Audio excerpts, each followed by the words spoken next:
राज्याच्या नगरविकास विभागाने अतिरिक्त आयुक्त दर्जाच्या अधिकाऱ्यांच्या बदल्यांची ऑर्डर काढली असून त्यामध्ये सोलापूर महानगरपालिकेचे अतिरिक्त आयुक्त रवी पवार यांची पुणे महानगरपालिका येथे उपायुक्त पदावर बदली झाली आहे।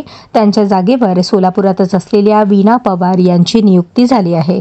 जिल्हाधिकारी कार्यालयात प्रशासन अधिकारी म्हणून कार्यरत असलेल्या वीणा पवार यांना प्रमोशनने सोलापूर महानगरपालिकेच्या अतिरिक्त आयुक्त पदावर नियुक्ती देण्यात आली आहे। सध्या या पदावर कार्यरत असलेले रवी पवार यांची पुणे महापालिकेत बदली झाल्याने हे पद रिक्त झाले होते। त्या जागी वीणा पवार रुजू होणार आहेत।